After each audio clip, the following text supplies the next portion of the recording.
সকল ধর্মের ভাই ও বোনদের প্রতি রইল আমার আন্তরিক অভিনন্দন ও শুভেচ্ছা। তো বন্ধুরা, কেমন আছেন সবাই? আশা করি আল্লাহর রহমতে অনেক ভালো আছেন। তো বন্ধুরা, প্রথমে তো আপনাদেরকে ইউটিউবিং করতে গেলে প্রথমত আপনাদেরকে ধৈর্য ধরতে হবে। আমার ব্যক্তিগত জ্ঞান থেকে আমি যতটুকু জানি আপনাদেরকে বোঝানোর চেষ্টা করব, আপনাদেরকে জানানোর চেষ্টা করব। আমি যতটুকু জানি, আপনি কারো কথা কোনো মতো শুনবেন না। আপনার সব সময় লক্ষ্য থাকবে আপনি খুব সুন্দরভাবে কন্টেন্ট তৈরি করুন, যেটা মানুষ দেখতে আগ্রহীত। মানুষ কোন জিনিসটা দেখতে চায়, আপনি সেই জিনিস তৈরি করুন। আপনি একটি ভিডিও তৈরি করেছেন, হয়তো কয়েক সেকেন্ড দেখার পরে বেরিয়ে আসলো, তাহলে কিন্তু আপনার ভিডিওতে ভিউ আসবে না।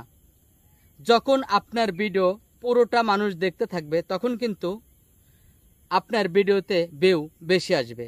আপনি এমন কিছু ভিডিও তৈরি করুন, এমন কিছু ভিডিও বানান যে ভিডিও দেখলে দর্শক আকর্ষিত হয়, আপনার ভিডিও অনেকক্ষণ ধরে দেখবে। আপনার ভিডিও কখন ইউটিউব ভাইরাল করবে আপনি নিজেও জানেন না। অনেকেই বলে এই টেকনিক, ওই টিপস, বিভিন্ন রকমের বিভিন্ন কথা বলে থাকে। তো বন্ধুরা, ভিডিওটি ভালো লাগলে একটি লাইক দিতে বলবেন না। তো ভালো থাকুন, আল্লাহ হাফেজ।